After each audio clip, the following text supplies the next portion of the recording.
En un entorno empresarial cada vez más complejo, pensar de forma estructurada ya no es una opción, sino una ventaja competitiva. Bienvenidos a este análisis a fondo. Soy la presentadora y hoy tenemos una misión fascinante. Vamos a desgranar el boletín quincenal número 2 del Centrum PUCP Business Consulting Club, o el CPBCC para abreviar. Hola, encantado de estar aquí para analizar todo esto. Y sí, este boletín es una verdadera mina de oro, porque funciona como un puente, ¿verdad? Conecta el conocimiento académico puro con la práctica consultiva del día a día. Exacto. Y lo que tenemos sobre la mesa es básicamente una radiografía de cómo la consultoría de negocios está sufriendo una metamorfosis radical. A ver, durante décadas, la consultoría tradicional era un poco como entregarle a una empresa un manual de instrucciones para arreglar un motor roto. Sí, totalmente. Llegabas, señalabas la tuerca floja y decías, pues aprieta aquí. Y te ibas. Pero claro, hoy en día la consultoría moderna ya no va de arreglar el motor. Consiste en entender si ese motor debería siquiera existir o si la empresa debería estar construyendo, no sé, un cohete espacial. Es una analogía perfecta para establecer el tono de lo que vamos a hablar, porque el CPBC lo deja clarísimo desde su editorial. El verdadero valor del consultor profesional de hoy en día ya no reside en dominar unas herramientas aisladas. Ya no es hacer plantillas en Excel. Para nada. Ni en la ejecución mecánica. El núcleo se ha desplazado hacia el criterio humano, la ética y, sobre todo, la capacidad de entender sistemas complejos. Los marcos de trabajo, los frameworks que siempre hemos usado, ahora nos sirven para navegar la incertidumbre, no para rellenar casillas. Vale, pues para entender por qué este criterio humano es tan vital ahora mismo, creo que primero tenemos que mirar debajo del capó tecnológico de las empresas. El boletín menciona datos de analistas como Pascal Bornet y Mike Sutcliffe. Y bueno, madre mía con los datos. Son demoledores, sí. Básicamente explican que las compañías queman habitualmente entre el 60 y el 80% de todo su presupuesto tecnológico solo en mantener los sistemas que ya tienen. O sea, 8 de cada 10 euros se esfuman en evitar que los servidores colapsen. Y claro, eso ahoga cualquier intento de innovación. Si tu presupuesto está secuestrado por este mantenimiento perpetuo, tu agilidad es nula. Por eso, firmas tecnológicas que se citan en el texto proponen un cambio de paradigma bestial. Hablan de sistemas que se curan y modernizan a sí mismos. Los sistemas self-healing. Eso es. Redes impulsadas por lo que llaman inteligencia artificial agéntica. A ver, pausa aquí un segundo, porque estamos súper acostumbrados a la inteligencia artificial generativa, la que te hace un texto o una imagen. Pero esto de IA agéntica suena distinto. ¿Qué significa exactamente en este contexto? Pues la diferencia clave es la autonomía. Una inteligencia generativa espera sentada a que tú le pidas que redacte un correo. Pero una IA agéntica tiene un objetivo general asignado y toma decisiones por su cuenta para cumplirlo. O sea, que actúa sin que le des al botón. Exacto. En el mundo empresarial, el software monitoriza su propio rendimiento. Si hay un fallo de seguridad, ya no manda una alerta roja para que un informático baje corriendo a la sala de servidores. El propio sistema analiza el error y reescribe partes de su código para solucionarlo y seguir operando. ¡Qué locura! Y ojo que Martin Fowler, que es una leyenda en el desarrollo de software y que el boletín menciona, ya nos advierte que esto no es una moda. Es un cambio estructural absoluto de lo que entendemos por tecnología. Vale, pero claro, si yo me pongo en los zapatos de un consultor informático tradicional o de alguien de soporte técnico, si el ordenador del cliente detecta sus propios fallos y reescribe su código sobre la marcha, pues la primera reacción es pánico, ¿no? Lógico. Es como si la tecnología fuera a devorar a los que la instalan. Nos preguntamos si de repente no se va a quedar sin trabajo la mitad de los consultores del mundo. Claro, esa es la reacción instintiva de mucha gente del sector. Pero, paradójicamente, el boletín nos enseña que es una visión limitada.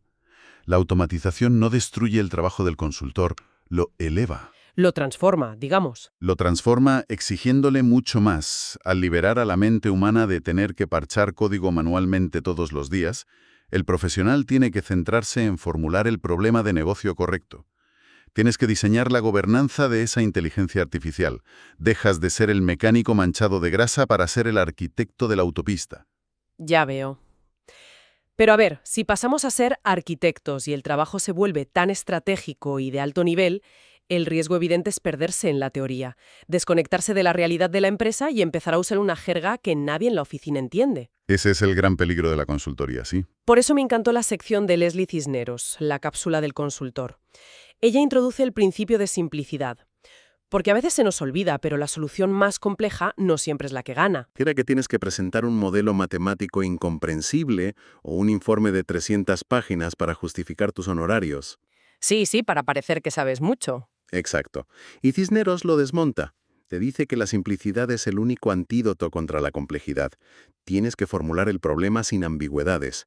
Usar modelos sofisticados solo se aportan valor real. Si tu recomendación no es viable para la plantilla del cliente, no sirve de nada. Y esto de aterrizar las cosas a la realidad nos lleva a otro punto del boletín. Los viernes consultivos hablan de algo que a veces da un poco de pereza en las empresas, pero que es vital: la ética y la gestión de datos personales. Un tema crítico hoy en día. A ver, es que normalmente vemos el código ético corporativo como ese PDF genérico que firmas el primer día y no vuelves a mirar en tu vida, pero ellos argumentan que la ética debe ser un sistema vivo. Y leyendo esto se me ocurrió una analogía. A ver, cuéntame. Creo que el código ético y la protección de datos en una empresa son exactamente como el sistema inmunológico del cuerpo humano. Me gusta por dónde vas. Claro, porque cuando la empresa va fenomenal, bate récords de ventas y todo va sobre ruedas, ese sistema inmunológico es invisible. Nadie se acuerda de él. Sí, nadie le da importancia a la ética cuando hay beneficios. Eso es. Pero en el instante en que el entorno se vuelve hostil, cuando sufres un hackeo masivo o hay una crisis reputacional en redes sociales, esos valores que has construido son literalmente lo único que te salva de la quiebra. Es una metáfora buenísima, porque subraya que los datos personales ya no son un tema aburrido para los abogados del departamento legal. Son un activo estratégico. Claro, tienen un impacto económico directo. Imagínate que propones una campaña de marketing hipersegmentada que va a multiplicar las ventas mañana mismo, usando datos de usuarios al límite de la legalidad. Sobre el papel, un directivo diría, fenomenal, adelante. ¿Dinero rápido? Dinero rápido, exacto. Pero si cruzas esa línea ética, la destrucción de la confianza del cliente a medio plazo te va a costar muchísimo más que lo que ganaste. El boletín lo deja claro. El criterio ético reduce la improvisación en los momentos de crisis. Vale, entonces, recapitulando un poco, tenemos la base tecnológica que se arregla sola, tenemos la simplicidad como escudo y la ética como sistema inmunológico.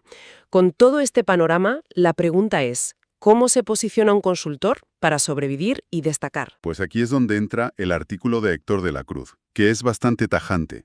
Nos dice que el consultor generalista, el que sabe un poco de todo, ha muerto. Fin de la historia para el todoterreno. Sí. La clave ahora es construir una oferta altamente especializada, y su metodología empieza con una decisión casi filosófica. Tienes que decidir si tu negocio es hacer o hacer hacer. ¿Hacer o hacer hacer? Me pareció súper curioso esto. Es que cambia todo tu modelo de negocio. Hacer significa que tú eres el brazo ejecutor. Actúas en nombre del cliente. Te contratan para escribir el código o diseñar la campaña. Te manchas las manos, digamos. Eso es. Pero hacer te coloca como un guía, como un coach. Tú transfieres conocimiento y estructuras el camino para que los propios empleados del cliente implementen la solución. Decidir esto desde el minuto 1 es vital. Y luego está el paso 2 de su método, que es identificar tus zonas de excelencia. Él propone que evalúes del 1 al 5 la intersección entre tu nivel de maestría técnica y tu nivel de placer personal. O sea, qué se te da muy bien y qué disfrutas realmente haciendo. ¿Esa intersección es donde está el valor real? Sí, y me parece interesante porque el placer personal es como la brújula que te indica el camino, pero la maestría técnica es el ancla que te da solidez. Si solo tienes placer, pues eres un aficionado muy entusiasta, y si solo tienes maestría pero lo odias, te vas a quemar en 2 meses. Exacto. El agotamiento profesional llega rapidísimo sin esa brújula. Pero claro, yo leo esto y me pongo en el lugar del mundo real, ¿no? Imagínate a un consultor novato que acaba de abrir su agencia. Llega a final de mes, hay que pagar la oficina, los servidores, y le llega un proyecto que paga fenomenal, pero que odia, o que no es su especialidad. ¿Cómo evita caer en la trampa de aceptarlo? La teoría del ancla suena muy bien, pero el placer no paga las facturas. ¿Es una objeción totalmente realista? La presión económica al principio es brutal. Pero la experiencia y los datos demuestran que ceder a esa presión es pegarse un tiro en el pie a largo plazo. ¿Ah, sí? ¿Por qué? Porque cuando aceptas un proyecto fuera de tu zona de excelencia, te obligas a aprender sobre la marcha. Inviertes muchísimas más horas no facturables, tu margen de error se dispara, y al final, la calidad que entregas es mediocre, lo que daña tu reputación de forma silenciosa. Claro, te cargas tu marca personal. Exactamente. Por eso, Itpor Daracruz insiste en especializarse por dominio o por sector industrial. Tienes que pivotar tu mentalidad.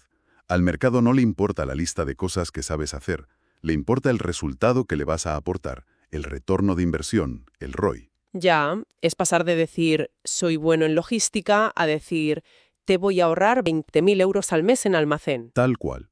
Y luego tienes que elegir tu diana, que es tu público objetivo, y validar que esa oferta encaja en el tejido económico local donde operas. Porque no puedes vender innovación tecnológica a empresas que no tienen capacidad organizativa para cambiar. De nada sirve ser un experto en startups en una zona donde solo hay fábricas tradicionales, claro. Bueno, pues hablando de prometer resultados y retornos de inversión, si yo me planto ante un cliente con mi especialidad súper definida y le digo que voy a mejorar sus beneficios, necesito herramientas de precisión para encontrar dónde está perdiendo dinero. Herramientas muy finas, sí. Y el boletín introduce aquí a un peso pesado del análisis financiero de la Universidad de Harvard. Hablamos de los profesores Kaplan y Anderson y su famoso sistema TDABC. Ah, el costeo basado en actividades, es fascinante. Para quienes nos escuchan y no sean financieros, me gustaría usar una analogía para explicar esto. Comparar la contabilidad tradicional con el TDABC es como comparar un termómetro de los antiguos con una máquina de resonancia magnética en tiempo real. Me parece súper visual, sí. Porque, a ver, el termómetro te dice que la empresa tiene fiebre, pierdes dinero a final de año, pero la resonancia magnética te dice qué célula exacta, de qué departamento, en qué minuto del proceso te está causando la infección. Es que es literalmente eso. La contabilidad tradicional coge los gastos generales y los reparte haciendo promedios a ojo. Se basa en encuestas subjetivas a los empleados sobre en qué gastan su tiempo. Que todos sabemos que nadie rellena bien. Claro, está lleno de sesgos. Pero el TDABC, que significa costeo basado en actividades impulsado por el tiempo, usa el tiempo como la variable fundamental. Extrae datos granulares de los sistemas informáticos de la empresa y revela la capacidad ociosa. Y cuando decimos capacidad ociosa, ¿nos referimos a qué exactamente? A recursos por los que la empresa está pagando, sean salarios o alquileres, pero que no se están usando productivamente por ineficiencias del proceso. El TDABC lo saca a la luz de forma matemática. Y el boletín explica cómo usan esto en un modelo rápido, un fast track de 4 pasos, muy usado en fusiones y adquisiciones. Identificar oportunidad, impulsar estrategia, implementar y cosechar. Y aquí mencionan algo llamado la curva de la ballena de rentabilidad. Esto me dejó de piedra. Es un concepto que cambia la forma de ver los negocios. Es que resulta que habitualmente el 20% de los clientes más rentables generan muchísimo más del 100% de los beneficios. Luego hay una franja enorme en el medio que ni suma ni resta, y al final tienes un grupo de clientes súper complejos que literalmente devoran tus márgenes de beneficio. Son clientes que te hacen perder dinero cada vez que te compran. Es que es eso. ¿Cómo es posible que un directivo no sepa que sus clientes le están robando dinero todos los días? Precisamente por el termómetro tradicional que decíamos. Como los métodos clásicos reparten los costes indirectos por igual, el cliente estándar, el que nunca se queja y hace pedidos sencillos, está subsidiando al cliente súper exigente que pide cambios constantes y soporte técnico diario. O sea, el cliente bueno paga los platos rotos del cliente pesado. Exacto. El sobrecoste del pesado queda escondido en el promedio. El TDABC elimina ese promedio y asigna el coste real en minutos a cada cliente. Y cuando pones esto en una gráfica, la línea de beneficio sube como un cohete, luego se aplana y al final cae en picado. Y por eso tiene forma de lomo de ballena. Eso es. Y claro, cuando proyectas esa gráfica en la pared de una junta directiva, a los directivos se les cae la mandíbula al suelo. Las decisiones cambian en ese mismo segundo. Y los ejemplos reales que dan en el boletín son brutales. Hablan de Fairmont Company, que descubrió gracias a esto que el 80% de sus SKUs, o sea, de los artículos de su catálogo, no eran rentables. El 80%. Imagínate tener un almacén lleno de cosas que te hacen perder dinero. Una locura. Pero al detectarlo, lograron mejoras por valor de $15 millones. 15 millones que estaban ahí escondidos a simple vista. Y el caso de Waylands es igual de impactante. Un grupo inversor usó este TDABC durante la compra de la empresa y descubrieron que podían mejorar el EBITDA en $7 millones. El beneficio puro operativo. Sí. Saber que tienes 7 millones extra ocultos les permitió subir su oferta de compra en 15 millones para ganarle a sus competidores. Jugaban con una ventaja táctica absoluta porque conocían la empresa mejor que sus propios dueños. O el caso de Pioneer Controls, que pasó de proyectar 1 millón de beneficio a 7 millones. Es que no es decirle al cliente, oye, tienes que gastar menos. Es decirle, este pedido específico de este cliente nos consume un 40% más de tiempo de almacén y nos cuesta 5.000 euros. Datos granulares, exacto. Eso justifica el sueldo del consultor. Pero a ver, llegamos a un punto de fricción, porque hemos hablado de inteligencias agénticas que se autogestionan, de diseñar sistemas inmunológicos éticos, de buscar tu zona de excelencia para especializarte, y encima dominar modelos matemáticos predictivos como el TDABC. Es muchísima información, ¿sí? Es que es humanamente imposible que una sola persona domine todo esto con excelencia. Y creo que eso enlaza perfecto con la última parte del boletín de Kevin Ramos sobre el proyecto FO4 del club. Básicamente, la figura del consultor lobo solitario se acabó. Se acabó por completo. Ramos analiza cómo las distintas comisiones del CPBC tuvieron que trabajar de forma totalmente articulada. Finanzas, impacto social, startups, marketing, todos colaborando. ¿Es que no te queda otra? Claro, la complejidad de hoy exige interdisciplinariedad. Un problema de rentabilidad logística que descubres con el TBABC seguramente afecta al marketing y tiene un impacto social.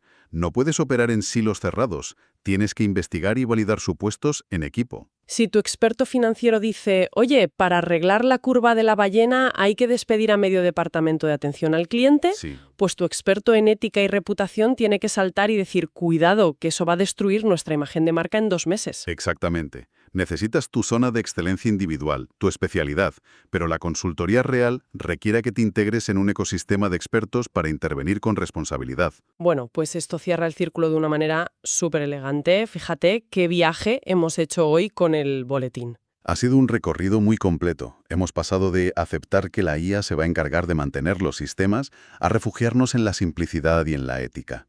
Hemos visto que la hiperespecialización es el único camino y cómo el rigor brutal del TDABC revela millones ocultos. Millones que las encuestas a ojo no veían. Eso es.